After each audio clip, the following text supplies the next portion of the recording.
इस कहानी में ना कोई हीरो है, ना कोई विलेन, और ना ही ये कहानी पर्दे के हक में शुरू होती है।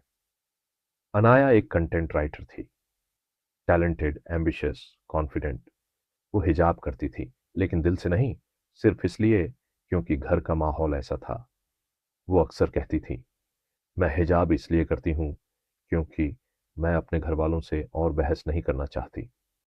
जब वो ऑफिस जाती थी, उसे हमेशा एक अजीब सा लगता था।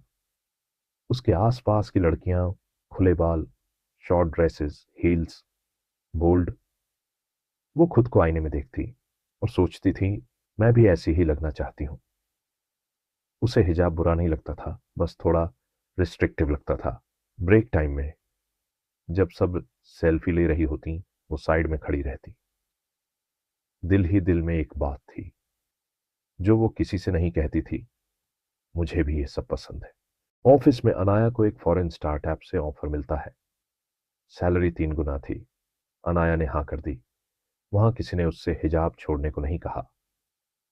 फैसला उसके अपने हाथ में था। उस रात अनाया सोचती रही, वहां सब बहुत स्टाइलिश होंगे और मैं अजीब लगूंगी। और फिर अगले दिन अनाया ने हिजाब उतार दिया। कोई गिल्ट नहीं था और ना ही कोई डर। उसने सोचा, यही आजादी तो उसे चाहिए थी। नई नौकरी में उसे कामयाबी मिली, कॉन्फिडेंस भी बढ़ा। लेकिन धीरे धीरे लोग उसकी बातों से ज्यादा उसके शरीर पर रिएक्ट करने लगे।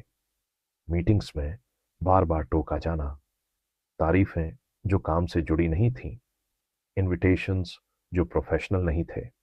अनाया ने खुद से कहा, यह सब नॉर्मल है, मैं ज्यादा सोच रही हूं। एक दिन ऑफिस पार्टी में उसका बॉस नशे में हो गया और उसने एक लाइन कही, you look more approachable now. ये लफ्ज चिल्ला चिल्ला कर नहीं बोले गए, बस कैजुअली। लेकिन अनाया का दिमाग वहीं फरीज हो गया। उस रात पहली बार उसने हिजाब को मिस किया, कपड़े की तरह नहीं, एक बाउंड्री की तरह।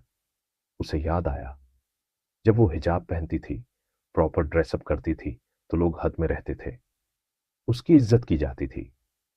न उलटे सीधे कमेंट्स होते थे, न ही गलत नजरें। अब वो खुद को असहज महसूस करने लगी थी।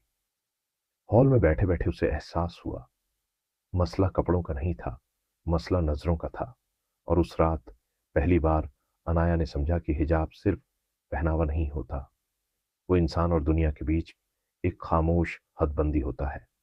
कुछ महीनों बाद उसने हिजाब वापस पहन लिया, लेकिन इस बार घर के लिए नहीं, लोगों के लिए नहीं, खुद के लिए। पर्दा तब बंदिश लगता है जब आप उसे समझ कर नहीं पहनते, और जब दुनिया आपकी हिफाजत करना छोड़ दे, तब समझ आता है कि पर्दा सिर्फ कपड़ा नहीं होता, वो एक बाउंड्री होता है। इस कहानी में ना हिजाब गलत था, ना हिजाब छोड़ना।